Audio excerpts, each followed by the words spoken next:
mengartikan hadis, mengartikan Al-Quran, saya juga belum paham, belum dapat saya semua. Hanya menyampaikan, paling-paling saya baca, saya sampaikan kepada bapak-bapak, kepada jamaah. Saya orang yang fakir, yang miskin ilmu, lebih banyak lagi ilmu yang tinggi. Makanya begitu juga kalau dia mengatakan dia yang paling kaya, ada yang lebih kaya. Dia yang lebih ganteng, ada yang lebih ganteng lagi. Dia yang pintar, ada yang lebih pintar lagi. Bapak-bapak jamaah yang dirahmati oleh Allah Subhanahu wa taala, tidak boleh kita membanggakan diri kita. Jadi begitu juga Allah, puji Allah kepada Allah. Yang tidak berhak kita memuji diri kita. Jangan puji-puji diri. Yang berhak memuji dirinya adalah Allah Subhanahu wa taala. Dalilnya tadi surat Thaha ayat 14. Kemudian puji yang kedua. Apa puji yang kedua? Qadim ala hudus. Apa arti qadim ala hudus? Puji Allah kepada baharu. Kalau orang dulu cerita baharu tahu ini juga gaji tauhid gaji baharu. Qadim ala hudus. Allah Subhanahu wa ta'ala, puji Allah kepada hamba-Nya. Siapa yang dipuji oleh Allah Subhanahu wa ta'ala hamba-Nya, hamba Allah, yaitu Nabi Muhammad sallallahu alaihi wasallam. Apa dalilnya? Dalam Al-Qur'an surat Al-Qalam atau apa namanya ayat 4. Innaka la'ala khuluqin 'azim. Kata Allah, kaulah Muhammad orang yang tinggi akhlak, yang tinggi akhlak. Dipuji Allah Nabi Muhammad sallallahu alaihi wasallam. Kenapa dipuji Allah? Karena Nabi Muhammad yang tinggi akhlaknya. Lalu Rasulullah sallallahu alaihi wasallam mengatakan kepada umatnya, innama bu'istu li utammima makarimal akhlak. Kata Rasul, sungguhnya aku lahirnya pun ke dalam bumi, ke muka bumi ini untuk menyempurnakan akhlak. Kenapa? Karena Allah mengatakan Nabi Muhammad itu yang tinggi akhlaknya. Jadi lalu Nabi Muhammad melaksanakan tugas dari Allah Subhanahu wa taala untuk menyempurnakan akhlak manusia. Maka kita sebagai hamba Allah Subhanahu wa taala wajib beruswatun hasanah, mencontoh Rasulullah sallallahu alaihi wasallam. Andai pun kita mengatakan tidak sanggup mencontoh kepada Rasulullah, akhlaknya Rasul, budi pekertinya Rasul, paling tidak kita berupaya untuk mencontoh akhlak Rasul sallallahu alaihi wasallam. Bapak Ibu jamaah yang dirahmati oleh Allah Subhanahu wa taala, itu puji yang kedua. Puji yang ketiga adalah hudus ala qadim. Apa itu? Baharu kepada qadim. Puji hamba kepada Allah Subhanahu wa taala. Siapa itu? Kita itu memuji Allah Subhanahu wa taala. Saya tanya ibu-ibu, apalah ucapan puji kepada Allah Subhanahu wa taala? Apa itu, Bu? Jawab ibu-ibu bersuara hati. Apa itu puji kita kepada Allah? Apa ucapannya? Alhamdulillah. Itulah puji kita kepada Allah. Di mana dapat itu?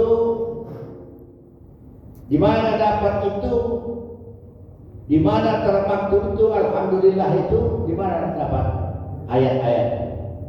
Mahmud, mana itu dapat? Di mana dapat itu? Alhamdulillah.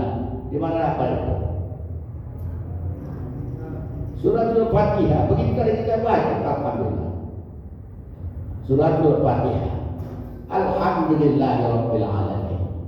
Itu dalil bagi hamba memuji Allah Subhanahu wa taala.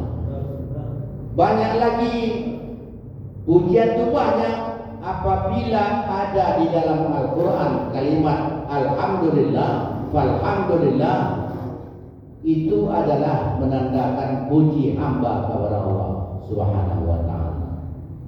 Tolong kita cari nanti dalam Al-Quran, tidak pada membaca kita membalik-balik saja. Terus kita balik saja Al-Quran. Yang bisa baca Al-Quran balik terus, mulai dari surah Al-Fatihah, balik ke surah Al-Baqarah, terus balik terus. Tengok kalimat Alhamdulillah. Terus catat, oh ini di surah ini, di surah ini, surah ini. Ada 26 kata Alhamdulillah. Tapi bukan asal Alhamdulillah. Kata Alhamdulillah itu ada 26 tempat dalam Al-Quran, menunjukkan bahwasanya seorang hamba wajib memuji Allah Subhanahu wa taala. Karena tidak ada yang berhak dipuji kecuali Allah. Jangan coba-coba memuji-muji manusia. Jangan coba-coba memuji-muji manusia. Dilarang oleh Rasulullah SAW. Itu puji yang ketiga. Puji ketiga itu adalah alhamdulillah, mengucapkan alhamdulillah kepada Allah Subhanahu wa taala, artinya memuji Allah. Bapak-bapak jemaah yang dirahmati oleh Allah Subhanahu wa taala, kalau ada kita mengucapkan alhamdulillah, harus hati kita ini ada, di dalam hati kita ini memuji Allah. Artinya pujian kita cukup pujian kita kepada Allah. Tidak ada yang lain kita puji kecuali Allah.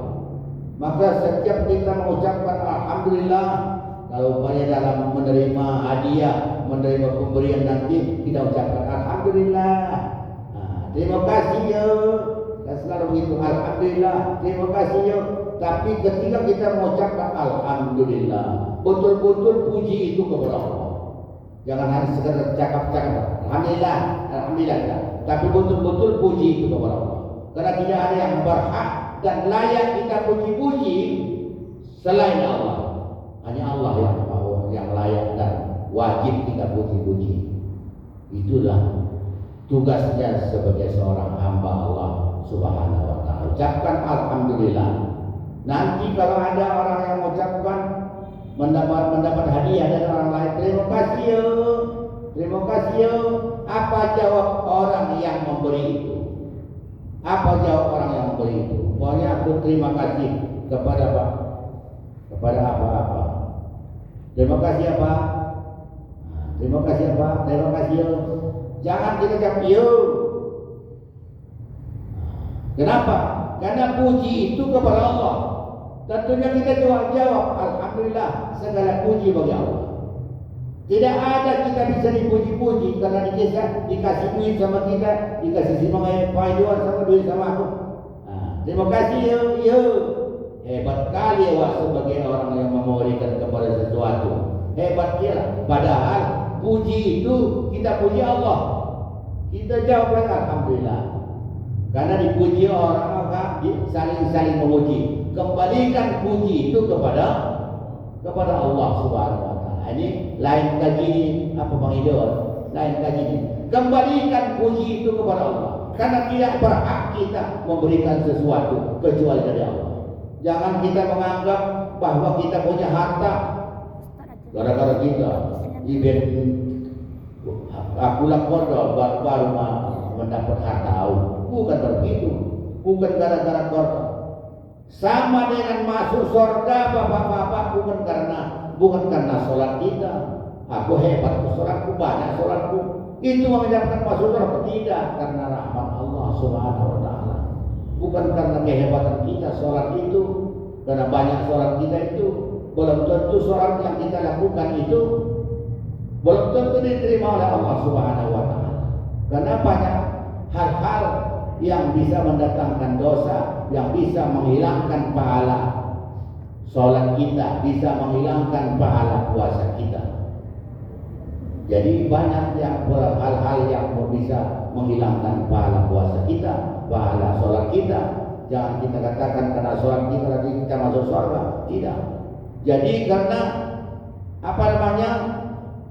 karena hebat kita bisa mendapat harta. Karena hebat kita bisa mendapat ilmu. Tanpa Allah Subhanahu wa taala, tanpa pemberian Allah, tanpa kemurahan Allah, rahman dan kita tidak apa-apa. Saya saat ini menyampaikan kepada bapak-bapak tanpa izin Allah Subhanahu wa taala. Karena kalau dihilangkan Allah satu detik saja, 1 menit saja dalam benak saya gini, tak bisa saya sampaikan apa-apa. Ini saja pun kadang-kadang kata orang Jawa kecil itu saya nyampaikan. Kenapa? Karena giginya sudah berjambuk, tak tepat lagi omongan itu. Salah, bisa salah cakap awal. Bapak-bapak, jangan merasa diri aku yang paling hebat. Jangan merasa diri aku yang paling pintar. Jangan merasa diri aku yang paling kuat. Jangan merasa diri aku yang paling kaya. Kalau sudah Allah Subhanahu wa taala berkehendak atas segala sesuatu, sekojaknya dunia ini hancur. Tengok tsunami Aceh. Makanya di Tuhan ini pun hati-hati kita. Jangan kita anggap bahwasannya di Tuhan ini tinggi kok. Hujan seberapa lama pun tak terendam ini. Jangan sombong kita. Kalau sudah Allah berkehendak, yang tinggi itu bisa tenggelam. Kurang tinggi lagi pada waktu tenggelamnya bumi ini baru zaman Nabi Nuh. Tapi kalau sudah Allah berkehendak, makanya tak boleh semena-mena, tak boleh sembrono, tak boleh sombong. Karena sombong itu adalah sifat Allah. Takabur itu adalah sifat Allah Subhanahu wa taala. Makanya tadi kembali kepada puji yang pertama, puji Allah kepada Allah. Karena Allah saya bisa memuji Allah Subhanahu wa taala, memuji dirinya. Selain Allah tidak bisa, tak boleh memuji dirinya. Kemudian puji yang keempat. Puji keempat itu hudus, ada hudus. Puji hamba kepada hamba. Boleh hamba memuji hamba, boleh. Rasulullah sallallahu alaihi wasallam pernah memuji Abu Bakar. Kaulah Abu Bakar yang bisa bagus akhlak. Bukan. Kaulah Abu Bakar yang sebenarnya tidak sombong. Pernah dipuji Rasul Abu Bakar. Jadi kata Rasulullah sallallahu alaihi wasallam dalam sebuah hadis, "Idza ra'aitumul maddahina fahrau fi wajhillah turab." Kata Rasulullah sallallahu alaihi wasallam, rawahu Muslim, kalau ada orang yang memuji-muji, kamu lihat orang memuji-muji temannya, dipuji-pujinya, campakkan debu tanah itu ke mukanya, kata Rasul. Berarti Rasul tidak suka ada orang memuji-muji temannya. Bahkan kata Rasulullah sallallahu alaihi wasallam, akhlak tuh kamu membinasakan, menghancurkan kawan, memotong-motong punggung kawan. Kata Rasulullah, ada orang-orang yang memuji-muji orang lain, dibilang Rasul itu memotong-motong punggungnya dan mencelakakan mencelakakan kawannya. Maka tidak boleh kalau kita selalu memuji-muji saudara kita, itu namanya mencelakakan kawan kita. Kenapa? Kalau kelewatan puji nanti bisa dia lupa kepada Allah Subhanahu wa taala. Bapak Ibu jemaah yang dirahmati oleh Allah Subhanahu wa taala, inilah mukaddimah yang saya sampaikan kepada kita. Mudah-mudahan mukaddimah ini bisa memberikan pelajaran kepada kita. Kenapa? Kita tidak boleh memuji-muji diri kita. Yang berhak memuji itu adalah Allah. Dan banyak puji kita kepada Allah. Betul-betul banyak puji kita kepada Allah. Setiap kita memuji Allah, betul-betul kita memuji Allah Subhanahu wa taala. Kemudian ada bahasa syukur. Puji dan syukur. Apa itu syukur? Syukur itu juga awalnya dari puji, berterima kasih. Syukur itu berterima kasih. Jadi tahapan syukur itu ada 3. Tahapan syukur itu kepada Allah ada 3. Kalau tahapan ini sudah kita lalui, kita laksanakan, barulah kita dikatakan orang-orang yang bersyukur. Mana itu Ustaz? Yang pertama syukur itu adalah i'tiraf namanya, mengakui. Kita harus mengakui segala sesuatunya itu dari Allah Subhanahu wa taala. Akui. Kesehatan bagi diri kita itu Allah Subhanahu wa taala. Rezeki bagi diri kita diberikan dari Allah Subhanahu wa taala. Kekuatan dari Allah Subhanahu wa taala. Pemikiran yang lapang dari Allah Subhanahu wa taala. Apapun yang diberikan Allah kepada kita itu akui itu dari Allah Subhanahu wa taala, bukan dari orang lain, bukan dari siapa-siapa. Rezeki kita banyak, akui itu dari Allah Subhanahu wa taala. Janganlah seperti kata orang kampung saya begini, kalau tak siapong itu, kalau tak siasat itu menolong aku, mati kami, tak makan. Masya Allah, mana buah. Bukan karena Cina kita bisa makan, bukan karena siapa-siapa kita bisa makan, karena itu adalah dari Allah Subhanahu wa taala. Akui itu dari Allah Subhanahu wa taala. Apapun yang diberikan oleh Allah Subhanahu wa taala, akui itu dari Allah. Kalaupun kita miskin, kenapa Allah tidak mau kayakan aku? Dan susah saja hidup ini. Dari dulu aku susah. Kenapa Allah buat kita susah? Itu pelajaran yang diberikan oleh Allah Subhanahu wa taala kepada kita. Karena pada dasarnya, pada hakikatnya, kaya miskin itu dari Allah Subhanahu wa taala. Diuji oleh Allah Subhanahu wa taala kita kaya, itu juga ujian. Ujian dari Allah Subhanahu wa taala. Bisa saja kita kalau datang ujian kekayaan itu, kesenangan kepada kita terus diuji Allah, tidak bersyukur kepada Allah. Banyak harta tidak bersyukur kepada Allah. Bisa namanya istidraj. Apa itu istidraj? Istidraj itu meninggikan kejatuhan. Apa kata Allah seolah-olah, tunggu saja kau. Sudah kukasihkan kau harta yang banyak, tak mau juga kau bersedekah. Usah berikan kepada kau harta yang banyak, tak mau kau menyumbang masjid Jami' Asy-Syakir. Seolah-olah kau menganggap sepele Masjid Asy-Syakir. Kalau begitu banyak harta kau sumbangkanlah, sumbangkan. Begitu pun tak mau kau, tunggu saja kepada Allah. Seolah-olah begitu. Nanti ada saatnya kuberikan ganjaran kepada kau. Seolah-olah meninggikan kejatuhan. Begitu dijatuhkan Allah dari yang tinggi terakhir, hancur balik ke bawah. Seolah-olah begitu istidraj itu. Bapak-bapak jamaah yang dirahmati oleh Allah Subhanahu wa taala. Kemudian daripada itu, bapak-bapak, pada kesempatan ini juga saya akan menyampaikan ada beberapa hal yang berkaitan dengan puasa, dan saya tidak lama-lama lagi ini karena maklum saja bulan puasa ini banyak kita yang mengantuk, capek, karena kita mulai sore menahankan ini semua sampai tarawih. Alhamdulillah kita tarawih di masjid ini 23 rakaat. Di Deli Tua ini hanya beberapa masjid yang melakukan 23 rakaat. Begitupun kadang-kadang di sini kita lakukan 23 rakaat, ada orang yang melaksanakan 8 atau 11, tak apa-apa, jadilah. Tapi kalau dia merasakan sudah dulunya seperti Al-Muttaqin 23 dirubah menjadi 11. Kemudian masjid di sana di Sukamakmur sana itu juga 23 dulu dirubah 2 tahun yang lalu menjadi 11. Itu pun sudah 11 juga tidak bersyukur kepada Allah Subhanahu wa taala. Masih ada yang mengatakan lambat kali imam nih. Jadi bapak-bapak jamaah yang dirahmati Allah Subhanahu wa taala, kalau ada di dalam hati ketika datang kita ke masjid mengikuti sholat tarawih, merasa malah mengatakan dalam hati yang lama kali imam lama kali, habislah pahala kita. Percuma kita sholat. Kenapa?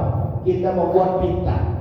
Walaupun tidak tahu orang lain, tapi Allah Subhanahu wa taala kiraman katibin tahu dia membuat fitnah, dicoret pahala. Jangan main-main kita. Sudah dikasih Allah kemudahan bagi kita belum lagi bersyukur kepada Allah Subhanahu wa taala. Bapak-bapak jemaah yang dirahmati oleh Allah Subhanahu wa taala, sebagai isi daripada ceramah saya pada subuh hari ini, yaitu ada beberapa hal yang dapat menghilangkan pahala puasa.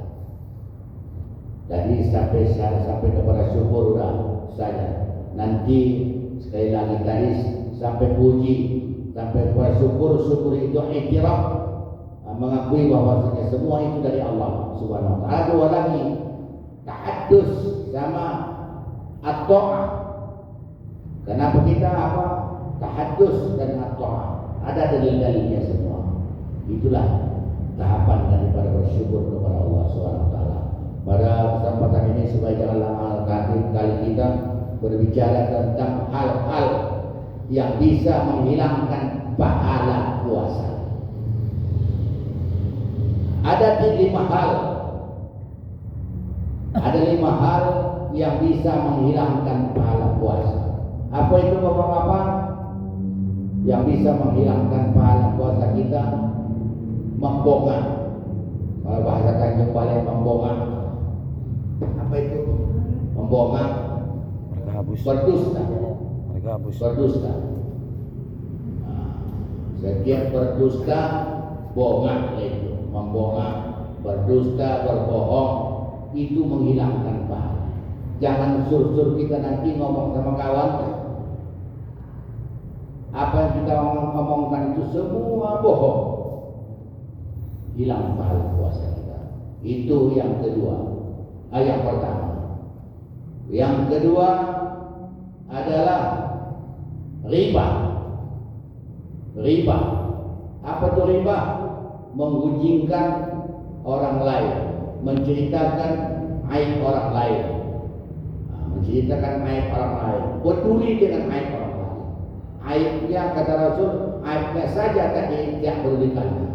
Orang yang baik itu kata Rasul peduli dengan aib dia sendiri, jangan aib orang lain. Jangan aib orang lain. Jadi bapak-bapak jemaah yang dirahmati Allah SWT, kenapa berdosa? Kenapa menghilangkan pahala puasa? Tadi yang pertama berbohong. Jadi kalau kita baca hadis Rasulullah SAW sangat berat sebenarnya. Kenapa orang yang selalu berbohong? Baik berbohong apapun ya. Sebenarnya seperti itu. Ayatul munafik salah satu. Kata Rasul, tanda-tanda orang munafik itu 3. Apa-apa itu? Pertama berapa? Idza haddatsa kadzaba. Kalau bercakap berbohong.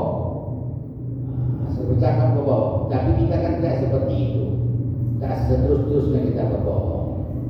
Jadi yang dikatakan orang munafik itu, setiap perkataan itu semua bohong.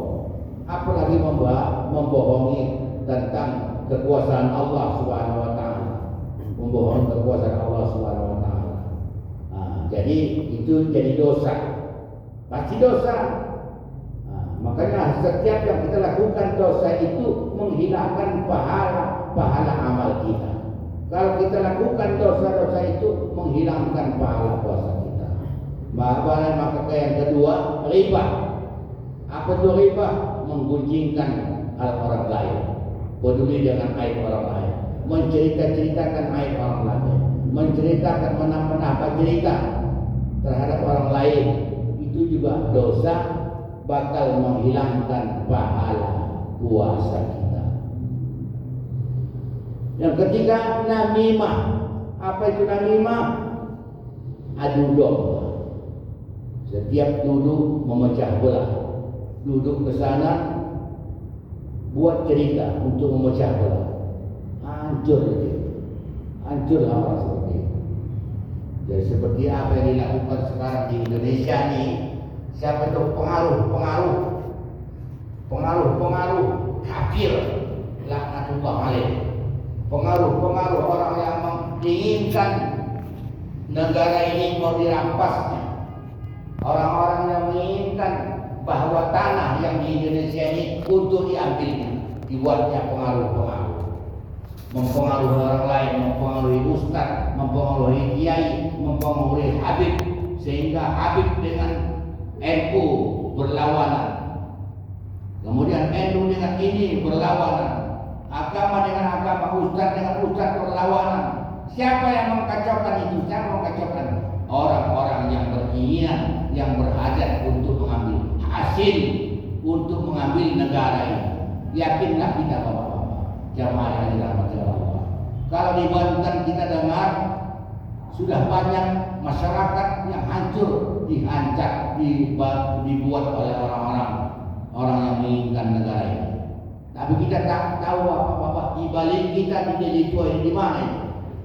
Di balik kita di Delitua, daerah-daerah Belawan sana. Di mana itu? Sampai ke hamparan Perak. Di hamparan Perak itu sudah berapa banyak Cina yang menguasai dari hamparan Perak. Sikit lagi terguling kita, mampus kita sikit lagi.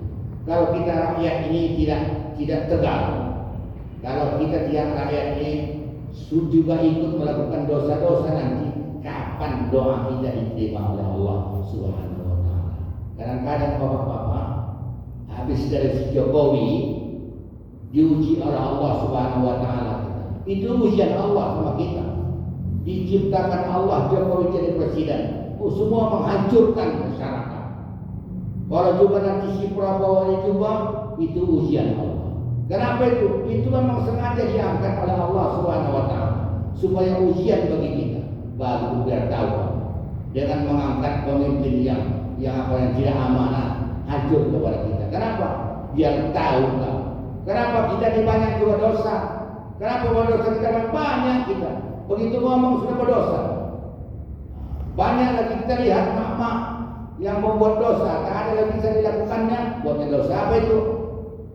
Rentenir.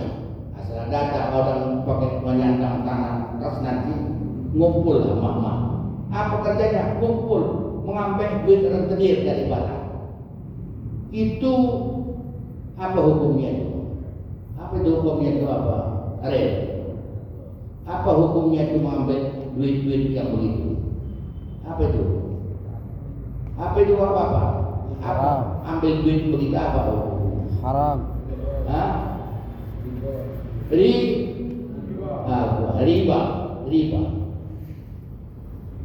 Dosa riba itu kan tanggung-tanggung bapak-bapak.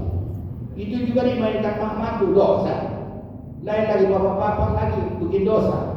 Sehingga banyak sudah terkumpul dosa di Indonesia ini. Kapan doa kita diterima oleh Allah Subhanahu wa taala? Sampai kapan doa kita diterima? Kalau kita tidak tahu bertaubat kepada Allah Subhanahu wa taala, tidak akan diterima oleh Allah doa-doa kita. Beginilah kita terus merasakan susah, merasakan terjepit, terintimidasi, memang diuji oleh Allah Subhanahu wa taala. Kalau kita sudah merubah ini semua, pastilah akan dijawabkan oleh Allah hal-hal itu, ujian itu kepada kita.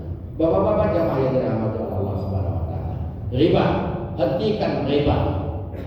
Menggunjing, mengapa, hentikan. Apa namanya? Mengadu domba itu, hentikan mengadu domba itu. Mengadu domba masyarakat, mengadu domba rakyat, mengadu domba sesama satu masjid, diadu domba. Biar pecah. Kalau ada niat hancur lagi, hancur. Ada niatnya mengadu domba, biar begini, biar hancur, biar apa? Dengki saja hati, dengki. Kadang-kadang orang yang dengki itu bapak-bapak, kita ni kalau habis sholat, apa kita lakukan? Apa habis sholat? Apa namanya? Salam-salaman, bersalaman kita semua. Kalau ada orang yang hatinya dengki, tidak suka kepada bersalam-salaman, padahal bersalaman itu tadi, begitu kita bersalam dengan ikhlas, saling memaafkan, diampunkan Allah dosa-dosa kita sebelum bergerak kita di dalam itu. Itu pahalanya bagi kita. Bisa sengaja dia melakukan itu. Kadang-kadang nampak kita sengaja dia lihat bersalaman dia nanti keluar dia. Nanti habis orang bersalaman masuk dia tidur lagi di sini. Masya Allah. Berarti ada dalam hatinya kotor, ada kebencian dalam hatinya. Kalau ada kebencian dalam hati kita, ingatlah bahwasanya belum tentu apa yang kita lakukan sholat yang selama ini tunggang tungging kita kata orang tapi tidak ada artinya dalam kita, tak diterima oleh Allah. Marah Allah dengan perbuatan kita. Bapak-bapak jemaah yang dirahmati oleh Allah Subhanahu wa taala. Ingat supaya jangan kita menghilangkan pahala puasa kita. Jangan lakukan itu. Yang pertama tadi berbohong, kemudian riba, kemudian namimah, kemudian apa lagi? Sumpah palsu. Yang keempat sumpah palsu. Sumpah demi Allah, tak ada demi Allah. Masya Allah. Tak boleh bersumpah-sumpah. Mau mengatakan orang bersumpah kamu tak boleh. Rupanya dia apa? Hakim. Hakim yang ada hak untuk menyembah orang. Orang biasa tidak ada hak untuk menyembah orang lain. Biar tahu saja kita, hukumnya seperti itu bapak-bapak. Tak boleh kita bersumpah-sumpah. Kemudian jangan boleh kita menyuruh orang lain bersumpah. Bersumpah kau demi Allah bersumpah. Rupanya anda hakim. Hakim itu ada hak diberikan oleh Allah Subhanahu wa taala. Hakim yang boleh menyuruh bersumpah di hadapan Allah Subhanahu wa taala. Tak boleh bersumpah palsu. Menghilangkan pahala amal-amal kita, menghilangkan pahala amal ibadah kita, amalan puasa kita. Yang terakhir bapak-bapak jamaah yang dirahmati Allah Subhanahu wa taala sebagai penutup, yaitu memandang dengan syahwat. Ini siapa ini laki-laki? Ada perempuan, wallahu a'lam. Tak tahu perempuan juga memandang dengan syahwat. Tapi laki-laki, hampir semua laki-laki memandangnya kadang-kadang ada syahwat. Maka hati-hati kita di bulan Ramadan ini, banyak godaan setan laknatullah alaih untuk menuntun kita kepada kejahatan, untuk menuntun kita kepada hilangnya pahala puasa. Setiap melihat manusia perempuan datang syahwatnya.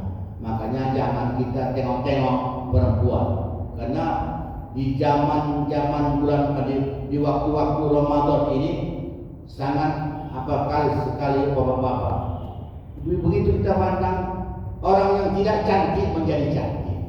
Udah nenek-nenek pun di Ramadan ini cantik saja nama awak. Nah, itu godaan setan dalam Allah. Bisa kita bandingkan kepada bapak.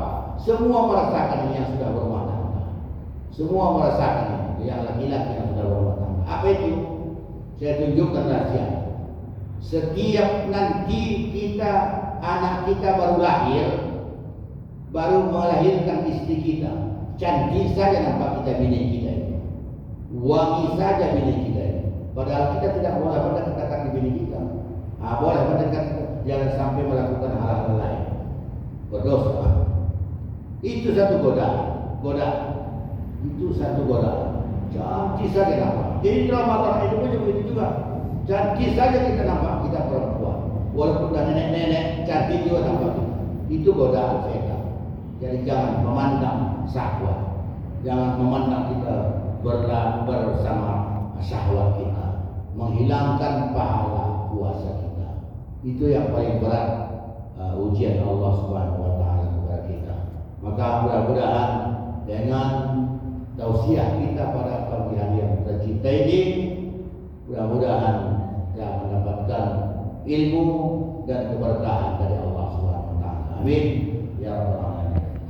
Bapak-bapak, ada yang mau bertanya silakan, cuman ada 3 pertanyaan. Silakan. Apa itu Ustaz? Yang bisa saya jawab nanti saya jawab. Tak bisa saya jawab, minta ampun kepada Allah untuk membuka kitab.